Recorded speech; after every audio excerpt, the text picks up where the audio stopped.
Simple आहे. आम्हाला पुरेसं पाणी पाहिजे. खारघरकरांना पुरेसं पाणी पाहिजे. फक्त आम्ही लास्ट 3 महिने झाले पत्रव्यवहार करतो. त्या पत्रव्यवहारामध्ये 2 दिवस पाणी सोडलं जातं. आम्ही फॉलोअप घेतो. त्याच्यानंतर तीच परिस्थिती आहे. सेम ही लोकं पाणी सोडत नाहीत. मग जे पाणी सर्वसामान्यांचं आहे ते बिल्डर लॉबीला देणार. अनेक प्रकल्प इथे उभे राहतात. त्यांना कधीच पाणी कमी नाही पडत.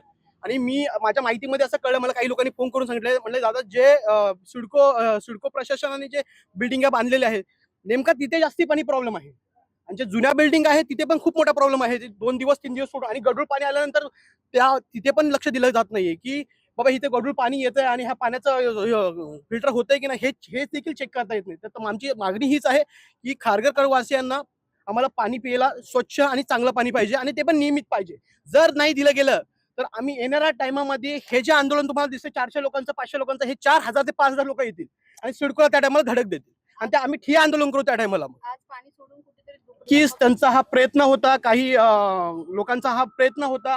आमच्याकडे मेसेज आले, स्क्रीनशॉट्स आहेत, की त्यांचा हा प्रयत्न होता की इथे गर्दी झाली नाही पाहिजे म्हणून. आणि आम्हाला काही भगिनींचे पण मेसेज आले, की दादा पाणी आता आज सुटलं आलंय, तर आम्ही काय करू, मोर्चाला येऊ की नको? आमच्या घरात तर काहीच पाणी, जर मी मोर्चाला आले तर पाणी भेटणार नाही मला काही. तर मी म्हणलो की ताई तुम्ही पाणी भरून घ्या, आम्हाला काहीच प्रॉब्लेम नाही. तरीही एवढ्या मोठ्या संख्येने लोक आलेले आहेत, उतरलेले आहेत आणि प्रशासनाला मला सांगायचं आहे, जर तुम्हाला जर जमत नसेल तर खुर्च्या खाली करा तुम्ही.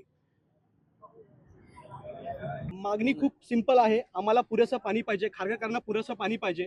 फक्त आम्ही लास्ट 3 महिने झाले पत्रव्यवहार करतो. त्या पत्रव्यवहारामध्ये 2 दिवस पाणी सोडलं जातं. आम्ही फॉलोअप घेतो. त्याच्यानंतर तीच परिस्थिती आहे. सेम ही लोकं पाणी सोडत नाहीत. मग जे पाणी सर्वसामान्यांचं आहे ते बिल्डर लॉबीला देणार. अनेक प्रकल्प इथे उभे राहतात. त्यांना कधीच पाणी कमी नाही पडत. आणि माझ्या माहितीमध्ये असं कळलं, मला काही लोकांनी फोन करून सांगितलं, म्हणले दादा जे सिडको प्रशासनाने जे बिल्डिंगा बांधलेल्या आहेत, नेमका तिथे जास्ती पाणी प्रॉब्लेम आहे. आणि जे जुन्या बिल्डिंग आहे तिथे पण खूप मोठा प्रॉब्लेम आहे. 2 दिवस 3 दिवस सोडून आणि गढूळ पाणी आल्यानंतर तिथे पण लक्ष दिलं जात नाहीये, की बाबा इथे गढूळ पाणी येतंय आणि ह्या पाण्याचं फिल्टर होतंय की नाही हे देखील चेक करता येत नाही. तर आमची मागणी हीच आहे, की खारघर वासियांना आम्हाला पाणी प्यायला स्वच्छ आणि चांगलं पाणी पाहिजे आणि ते पण नियमित पाहिजे.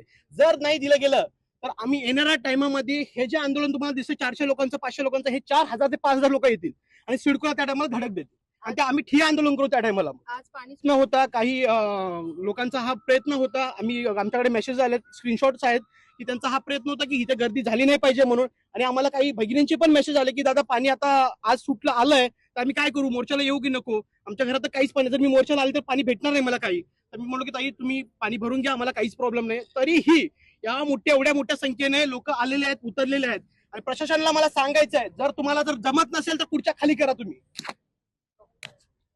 सिडकोनी 21व्या शतकातलं शहर म्हणून खारघर हे सगळ्यात मोठं पनवेल तालुक्यातलं आपण बघितलं तर सगळ्यात रिचेस्ट शहर म्हणून या ठिकाणी डेव्हलप केलंय. परंतु गेली 10 वर्ष झालं महाराष्ट्र नवनिर्माण सेनेच्या माध्यमातून ह्या सिडको ऑफिसवरती आम्ही वेगवेगळ्या प्रकारचे आंदोलनं करतोय. मला एक गोष्ट अजूनपर्यंत समजलेली नाहीये की एप्रिल आणि मे मध्ये पाणी टंचाई येते, परंतु टँकरवाल्यांना पाणी भेटतं. याचाच अर्थ स्पष्ट होतो की सिडको अधिकाऱ्याचे आणि टँकर लॉबीचे साठे लोटे आहेत. सिडकोच्या अधिकाऱ्यांना टँकरच्या बिलांच्या मागे कमिशन भेटतं, टक्केवारी भेटते, म्हणून लोकांना टँकरनी पाणी पुरवता येतं. पण स्वच्छ आणि सुंदर 24 तास किंवा निदान पुरेसं पाणी तरी पुरवायची या सिडकोच्या अधिकाऱ्यांना मला वाटतं लाज देखील वाटत नाही की हे टक्केवारी खाऊन लोकांना पाण्यापासून वंचित ठेवतात. त्याचप्रमाणे खारघरमध्ये मोठमोठ्या प्रकारच्या आणखीन बिल्डिंग्स डेव्हलप होत आहेत. आमची महानगरपालिका आणि सिडको प्रशासनाकडे या निमित्ताने मागणी आहे की जोपर्यंत पाण्याची पुरेशी व्यवस्था होत नाही तोपर्यंत कोणत्याही प्रकारच्या सोसायट्यांना परवानग्या किंवा ओसी देण्यात येऊ नये. आज पाणी सोडलेलं आहे.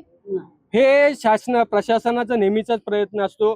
प्रशासनाला काल कळलं की खारघर मधून अनेक नागरिक या आंदोलनामध्ये महाराष्ट्र नवनिर्माण सेनेचे सहभागी होणार आहे, म्हणून आज 1 दिवसासाठी पाणी सोडलंय.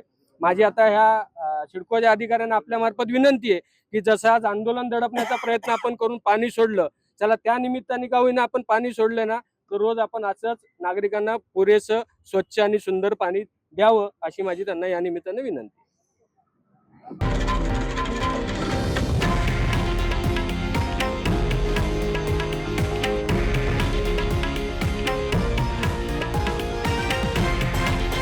हे आहे देशातील नंबर 1 न्यूज नेटवर्क आणि आपण पाहत आहात TV9 मराठी, एकमेव.